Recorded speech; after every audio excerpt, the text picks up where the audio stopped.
ایک دفعہ حضور کی زبان نور سے نکلا، ایک دفعہ صرف، کہ ایک اویس کرنی ہے، یہ صحیح مسلم ہے، ایک دفعہ نکلا، ایک اویس کرنی ہے۔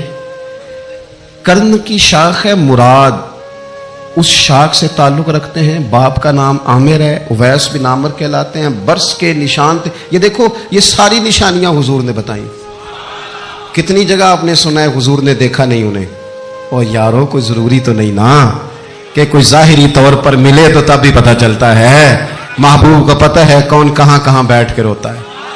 لب واہ ہیں، آنکھیں بند ہیں، پھیلی ہیں جھولیاں، کتنی مزے کی بھیک تیرے پاک در کی، کتنی مزے کی بھیک ماہ مدینہ اپنی تجلی عطا کرے۔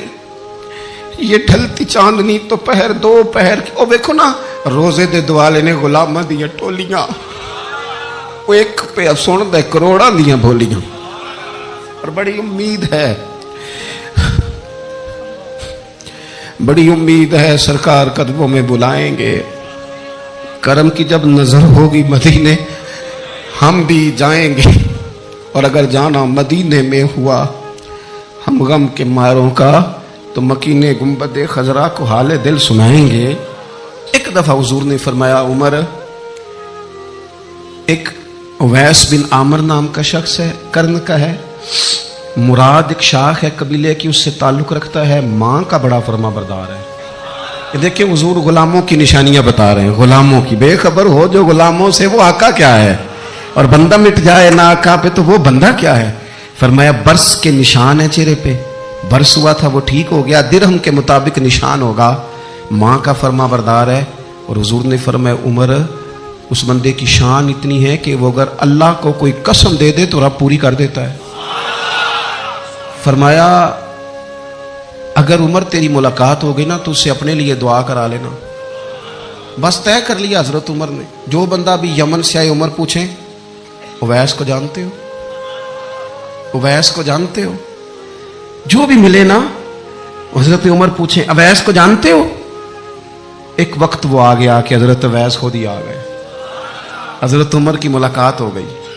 آپ ذرا دیکھنا نشانیاں بتا رہے، کہنے لگے آپ کا نام اویس بن عامر ہے، مراد کی شاخ سے ہیں، یہ چہرے پر نشان ہیں، ماں کے فرما بردار ہیں، کہاں؟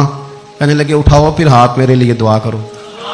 حضرت اویس بن عامر اویس کرنی رضی اللہ تعالیٰ عنہ کہنے لگے عمر میں آپ کے لیے دعا کروں؟ فرمایا کرو نا، اس لیے کہ مدینے والے حبیب نے کہا تھا دعا کرانا، حضور نے کرو نا دعا، ہم نے تو طے کر لیا۔ ایک نقشہ محبوب نے بتایا تھا ایک دفعہ کہ وہاں سے آئے گا، ایک دفعہ وہ نقشہ بتایا تھا کہ وہ کرن کا یمن کا، ایک دفعہ کہا تھا وہ آئے گا، بس پھر میری عمر مدینے دے ٹبیاں دی تصویر بناؤں دے ہی گزر گئی۔